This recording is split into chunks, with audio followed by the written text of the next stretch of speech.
A beach house, a khachkar, an orchard.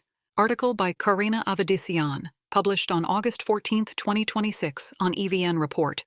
More than 25 years ago, during a visit home to Lebanon from Europe, where she had settled after the Civil War, Mona Khalil saw a green turtle laying eggs on a beach south of Tyre, near her family's seaside home. Learning that Lebanon's sea turtle populations were under threat, she moved back permanently to dedicate herself to their conservation. A year later, she helped found the Orange House Project, painting her family's home bright orange and running ecotourism and conservation programs from there. For decades, she worked to protect Mansouri Beach, one of the eastern Mediterranean's most important nesting sites for endangered sea turtles, from development, illegal fishing, and environmental degradation. Over more than 25 years, she helped transform part of the coastline in southern Lebanon into a refuge for wildlife and for people as well. She brought in researchers and volunteers and involved local children, many of whom grew up learning about marine life through the programs she established. On June 20th, an Israeli strike collapsed the Orange House on top of her. She died a few days later from her injuries. 6 days later, Lebanon and Israel signed the U.S.-brokered framework. By then, Israeli forces had already worked their way through southern Lebanon, razing homes, mosques, cemeteries, roads, parks, football fields, and farmland over months of destruction using bulldozers and manually laid explosives. In some villages, more than 70% of structures were leveled. Israeli commanders were clear the goal was to make civilian return, not something that will happen. By the time Lebanese and Israeli officials sat down to negotiate, Israel had killed thousands, displaced more than 1 million, and carved an 8 to 10 kilometer buffer zone into southern Lebanon's landscape. Lebanese President Joseph Aoun called the agreement a first step toward restoring sovereignty. But the deal does not require Israel to withdraw, and it ties the return of Lebanese residents to their border towns to the successful disarmament of Hezbollah, a non-state actor Lebanon does not fully control, with success defined by Israel alone. In effect, the agreement legitimizes Israel's occupation and turns it into an open-ended bargaining chip, leveraged by a militarily superior adversary whose politicians have threatened to return Lebanon to the Stone Age. In other words, Israel keeps what it seized, while Lebanon is offered a kind of conditional sovereignty in return. Residents can come home, and the state might restore control, but only after meeting security benchmarks set and ultimately judged by the occupying power. Sovereignty here is no longer the default status of a recognized state. It becomes an outcome to be granted, suspended, or withheld based on compliance. Lebanon becomes, in effect, a state permanently auditioning for the return of what should never have been taken. Armenia, diplomacy after dispossession. By the time Armenia and Azerbaijan initialed the U.S.-backed draft agreement in August 2025, Azerbaijani forces had already ethnically cleansed Artsakh and seized control over at least 241.4 square kilometers of sovereign Armenian territory through successive incursions in 2021 to 2022. In Khachkar's unique region, they continue to reinforce their positions, clearing forests and laying new roads.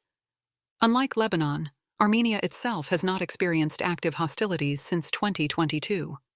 The violence that produced this outcome was carried out most directly against the Armenians of Artsakh, a population that, because Artsakh was never internationally recognized, had no sovereign legal vehicle of its own. That lack of status doesn't put the case outside this pattern. The mechanism simply moved one level up to the Republic of Armenia, now made to absorb the consequences of that dispossession. For years, Azerbaijan's main mission was restoring territorial integrity. That Artsakh's de facto independence violated it, even as Artsakh Armenians had the right to self-determination. Once Azerbaijan took control over Artsakh through blockade, military force, and ethnic cleansing in 2023, it did not stop.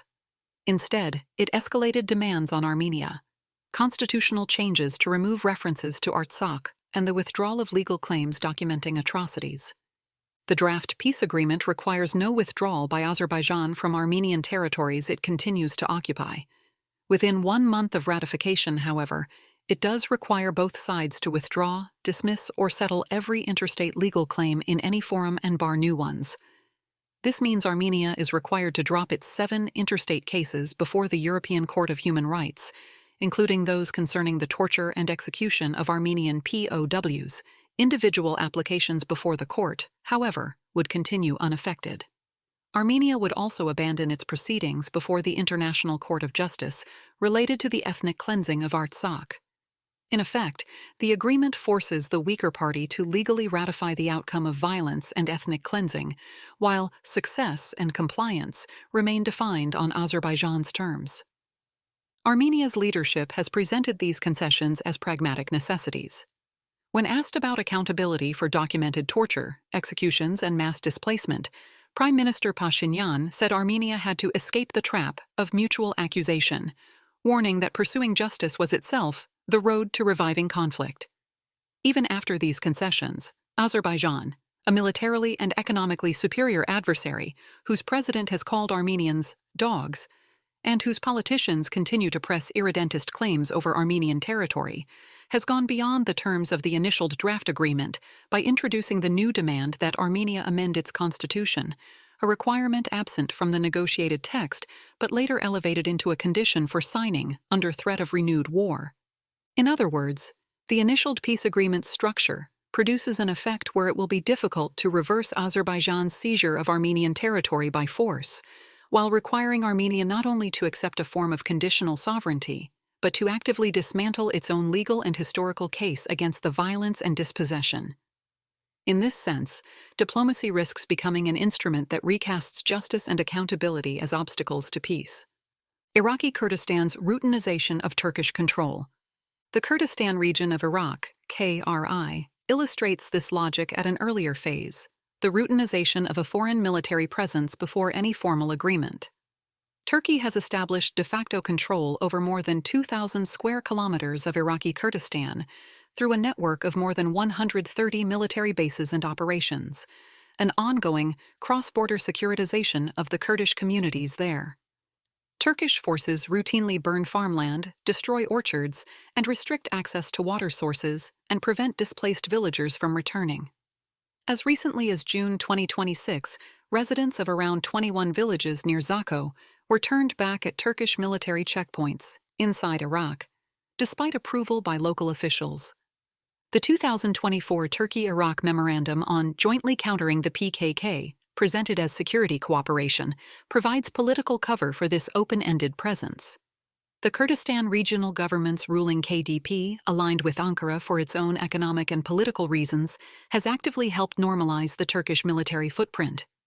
In effect, the arrangement subordinates Iraqi Kurdish civilian life, including farming, movement, and return, to security criteria defined by Ankara, legitimizing Turkey's permanent securitization of Kurdish territory. There is no active Turkey-Iraq war, and the PKK, the group Turkey claims to be fighting in Iraq, has dissolved. Yet Turkish control continues to expand and consolidate regardless. This is because Turkey sees and frames Iraq-based Kurds not as neighbors or partners with a security problem, but as part of a transnational Kurdish threat network, unless they align with Ankara's goals. When a people become a security problem. What links these cases is how the population on the losing end gets defined in the first place. In each case, a whole group, Lebanese Arabs, Armenians, Iraqi Kurds, is securitized and dehumanized. They're not all militants or combatants, but are still somehow a threat to neutralize. The historian Simon Maghakian, writing on the destruction of Armenian cultural heritage in Nakhchivan, calls this regime security, violence and erasure justified not by an actual threat, but by what a population's mere presence is taken to testify to: continuity, claim, belonging, a threat to an autocratic regime's longevity. Once presence itself is treated as the danger, the target isn't only the people. It is anything that proves they were or are there. In Armenia's case, with Artsakh already emptied and the draft agreement extracting Armenia's legal capitulation, active securitization of Armenians has, for now, paused. There's no active campaign targeting Armenia's population in the way Artsakh's was, but the language kept in reserve shows the logic is only dormant. The way Azerbaijani officials describe Armenia's military reforms, By all accounts, normal efforts to rebuild an army still vastly outmatched by an oil-rich adversary 3 times its size, as an arms race and regional threat pushing the region back toward war. The point isn't the facts, it's keeping the security framing ready to reactivate when useful, without the cost of sustaining it in the meantime. This is the genocidal logic underneath the diplomatic language. Once a people's mere presence is categorized as the danger, no negotiated concession satisfies it short of the people's neutralization through expulsion, cultural erasure, or permanent subjugation. Everything downstream, including the agreements and legal capitulations, becomes the administrative machinery that turns that logic into something that can be spoken about, like peace and cooperation. Local elites are the ones who make that ratification possible.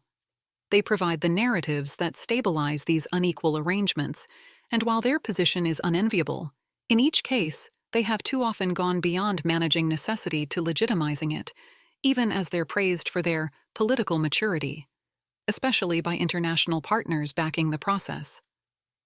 But this isn't just the banal fact that stronger parties dictate the terms, something true of nearly every asymmetric conflict, and which explains little on its own. What makes these cases more troubling is the conversion process, which is completed only once the weaker party's own officials sign off on it. Once that apparatus has institutionalized or routinized the result, force can step back, because the structure now reproduces itself. Now, any future attempt to reverse it must go through the same mechanisms that already declared it settled. Khachkar's treatment of Nakhichevan shows this logic at its endpoint. Armenian heritage there wasn't destroyed because Khachkars posed a plausible security risk. It was erased because it indexed a people. Once a population is collectively securitized and cast as the security problem itself, its monuments become evidence in the deepest sense: proof of presence, continuity, belonging, and historical claim, and therefore targets in their own right. The Orange House wasn't a military site or battlefield position. It was a widely recognized beach house and sanctuary, where a woman and her community spent 25 years protecting sea turtles and teaching a new generation to care for the land and sea that make up their home. It was destroyed because it also indexed a people, because it was the kind of place that gives a community a sense of belonging to its own coastline. Where Nakhichevan shows what the logic of security does to the evidence of a people's past, Lebanon shows what it does to their future,